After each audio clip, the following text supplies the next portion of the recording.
महर्षि संतसेवी की बोध कथाएं, अंतर्यामी गुरुदेव की दयालुता।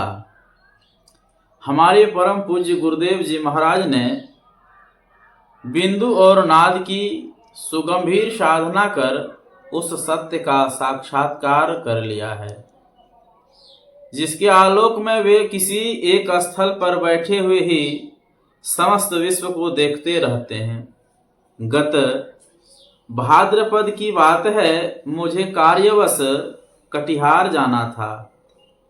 जब कभी भी मैं किसी कार्य से बाहर जाता हूं, तो उस ओर से लौटने की तिथि और समय गुरुदेव मुझसे अवश्य पूछा करते हैं। इस बार भी उन्होंने मुझसे कटिहार से लौटने के लिए दिन और समय पूछने की कृपा की।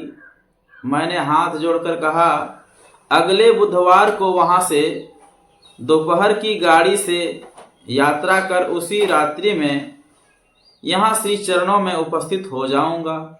तत्पश्चात उनको प्रणाम कर तथा उनसे आशीर्वाद पाकर मैं कटिहार के लिए प्रस्थानित हुआ। वहां पहुंचकर वहां का कार्य संपन्न हो जाने पर मैं बुधवार को प्रातः कालिक रेलगाड़ी से ही भागलपुर के लिए लौट पड़ा, यानी बिहपुर होते हुए महादेवपुर घाट पहुंचा। वहां से स्टीमर द्वारा बरारी घाट के लिए चला। मेरे साथ में झड़ीलाल जी थे।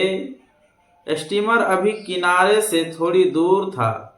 मेरी दृष्टि धारा के उस पार किनारे पर खड़ी एक कार पर पड़ी, तो मैंने झड़ीलाल जी से कहा, ऐसा लगता है जैसे अपनी ही गाड़ी खड़ी हो।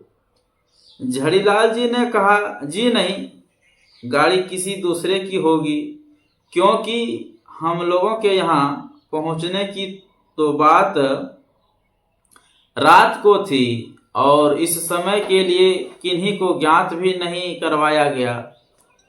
फिर भी यदि अज्ञात अवस्था में अपनी कार सरकार गुरु महाराज भेजे, संभव नहीं। मैं चुप रहा। स्नेह स्नेह चलते चलते जब स्टीमर बरारी घाट पहुंचा, तो मैंने देखा कि शांति संदेश के संपादक और बरारी घाट के स्टेशन मास्टर साहब वहां खड़े हैं और जटी पर से टिकट की लगाकर मेरी ही और देख रहे हैं। दोनों सज्जनों को देखकर मुझे बड़ी प्रसन्नता हुई और उसी मुद्रा में मुस्कुराते हुए मैंने पूछा, आप लोग यहाँ कैसे आए?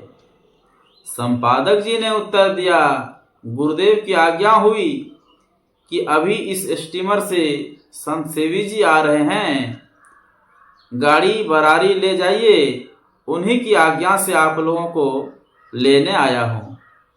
मैं गुरु महाराज की अंतर्यामिता और दयालुता को सोच अवाक रह गया।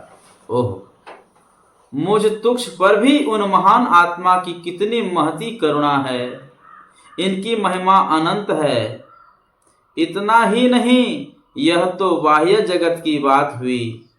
हम लोगों के मन गगन में विविध विचार के जो विभिन्न विमान उड़ते हैं, गुरुदेव उन्हें भी प्रत्यक्ष देखते हैं। एक दिन उन्होंने मुझसे कहने की कृपा की थी, लोगों के मन में ऐसे ऐसे कुत्सित विचार उठते हैं कि यदि उनको कह दिया जाए तो वे पुनः मुंह दिखाने नहीं आएंगे।